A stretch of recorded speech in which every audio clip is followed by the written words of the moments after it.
Kukizo furupna taliba demand sing center lengangna piroi haina Amit Shah na nahongnana phongdokre. Manipura thokliba irang asiga mari leinana New Delhi da ikuidana Union Home Minister Amit Shah na steer lagduna pangthokiba state asigi security review meeting da Kukizo furupna taliba separate administration natraga union territory sembagi matang center na khanaroi amadi Kukizo singna taliba demand sing asi piroi haina nahongnana phongdokre.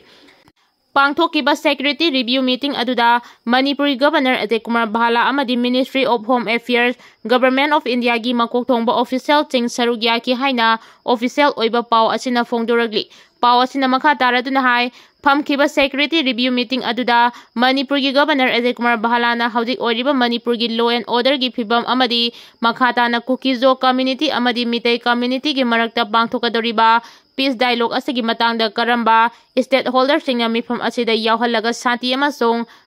rakya puraknabagi anauba lambi ama yatnabagi matangda suggestion kaya thamki hairi. Governor gi suggestion asi taraba matung Union Home Minister Amit Shah na Kukizo community singna taliba demand sing maruina separate administration natraga Manipur gi tokhaiba union territory sembagi wafam central government na kaidongnungda khanaro amadi Kukizo singi demand asi piroidaba dimani haine Union Home Minister na nahongna namifam aduda ningsingki.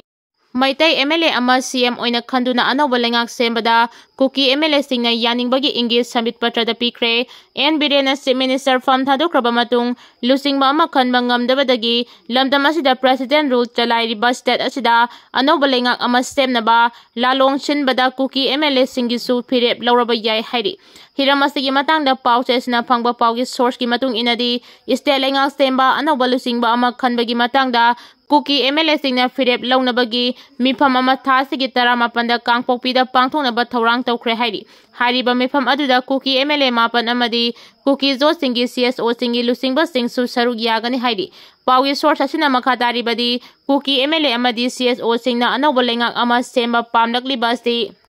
handak numit nini ki khongchata Manipurda laklamba BJP ke Northeast in charge Sambit Patrana Kangpokpida satuna Kuki MLA sing amadi CSO singa unaduna wari sanakraba matungda laurakiba phirep obi yai hairi. Pawgi source asina hai Sambit Patra gi Kuki MLA sing amadi CSO sing da state asigi anauba lengak ama semnaba lusingba ma khanba matamda Maitai gi MLA khanbada yaningbra haina hangba matamda wafam adu Kuki MLA sing amadi CSO singna yaningba phongdorakiba lei haina pawgi source asina hairi.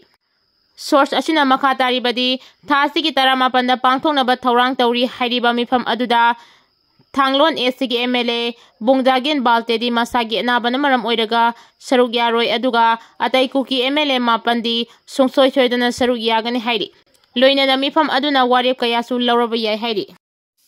BSF Maitai Masa ama India Pakistan landa laikhidre hairi. RIP soldier bomb splinter na panbadagi laikana duna laikhibadu laikanaba ngamdana laikhidabane hairi. Hairiba BSF Maitai Masa adugi mamingna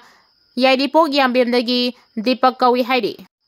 Indian force singna Pakistan gi drone sing ngarang ahing kapkhibaga loinana artillery cell sing thugaikre. USA na mapung oina thaudang lauduna India amadi Pakistan ani gi marakta sonariba lan Maikai animakta yanaba purakpadagi ngarang numidang pung manga dagi ceasefire tawnakhrabasu Pakistan na ceasefire gi yanabagi wafam adu thugaiduna ngarang numidang Jammu and Kashmir gi Baramulla district amadi line of control gan naknana leiba mafam singda drone strike chathaduna landarakre. Pawasin hai leibak ani gi marakta ceasefire chanare haina lauthokraba matung ngarang numidang pung 6:30 rom taba matamda Pakistan gi maikedagi international border oiriba Ikhanu Rajouri Palanwala sector amadi RS Pura sector da artillery shelling kapsilakibaga loinana drone attack satharaki hairi. Pakistan gi maikedagi satharakiba attack aduda Jammu gi Samba district Srinagar gi Rajouri sector amasong Palanwala sector gi mafam singda chap manaba thawong adumak satharaki. Pakistan sathakiba thawong aduna India gi maikedagi suhanduna pakumpi ki India air defense system amadi Indian force singna Pakistan ki drone sing kapthakibaga loinana artillery cell sing center shafted tawki hairi. Pakistan ki lujadaba thawong aduda asawba phongdoladuna Jammu and Kashmir ki Chief Minister Oram Abdullahi mafam asida ceasefire leite Srinagar city da Pakistan na landarakpagi ahoba makol kaya tare. Pradamia mipainare air defense unit singna position लौबगा लोइनना पाकिस्तान की मथक्ता पाउखुम पीगदबने हाइना फोंदोकी। India की foreign secretary Bikram मिश्रीना पाउमी सिंह उनबा अमदा फोंदोकीबदा भारत अमदी पाकिस्तान अनिगी मरक्ता यानखिबा सीजफायर की वाफम अदु Pakistan ngakna chatre masida India na taraina logde ceasefire thugaiduna Pakistan ge lanmi singna satharakiba attack aduda India ge lanmi singna matik chana pakhumpi ki orakli ba phibam asida India ge lanmi singna mikumna hung singna lairi international border amadi LOC da Pakistan ge lanmi singna landaraklabadi madubu thengnana ba India ge force singda khangan khre hairi PM Modi na share logduna Union Defense Minister Rajnath yauna awangba thaki mifam pangthokre India amadi Pakistan leibak ani gi marakta military gi oiba ungkhatnaba gi sang wangkhalaktuna numit humni nakal ani gi marakta khut thokna duna laikhiba du ngarang numidang wairamdagi hauraga leibak ani gi marakta khut thokna ba lekhre khut thokna ba lekhraba matung asi ayu anganbada Prime Minister Narendra Modi na Union Defense Minister Rajnath Singha Chief of Defense Staff Anil Chauhan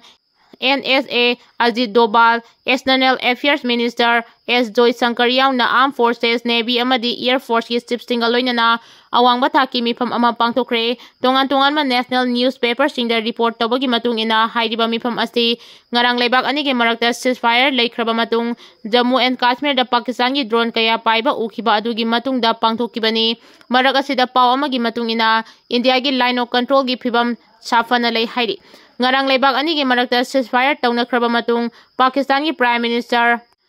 Shehbaz Sharif na phongdokibada khongthang asina leibak ani gi marakta lairiba wathok singna maram oiraga ingtapa amadi chawkhatpa romda changchinba ngamdana lairiba si loisinabam anauba khongthang ama oiragani haina phongdoki panba yabadi ngarang numidang Pakistan gi Director General of Military Operation India gi DGMO da phone tawraktuna nongthak leimai amadi isingi imaidagi kuthongnaba lepnaba yanakibani madugi matung tarakpa oina hayeng nongthel leibak ani gi DGMO na amuk hana wari sananaba lepnakibani Sirui Festival ga mari lainana Manipur gi DGP na security arrangement gi review tawkhre Thasigi kundagi kunmanga fawba ukrulda pangthokadawriba Manipur Police ki DGP na district asida numit nini gi oiba khongchat pangthoktuna law and order situation amasung security measures singi matangda review meeting pangthokre DGP ki khongchat manungda maruoina police ki establishment sing SP gi office Ukrul Police Station, Laitan Police Station amasung Taruk Suba Manipur Rifle Headquarter gi phibam yangsinki loinana DGP na chair lauduna district police officers tingal loinana high level security review meeting amasu pangthoki mifam aduda CRPF amasung Assam Rifle ki makokthongba official tingchu yauki maruoina mifam adu Sri Lily Festival pangthokpada asoi angam yaudana amasung mafam adu gi security measures tingda central force tingna ningthina coordination laina thabak tawnabagi pandamdani DGP gi maikei festival asi santi oina pangthongnaba security agency singda security agent singi maikei punna thabak tawminnaba su direction piki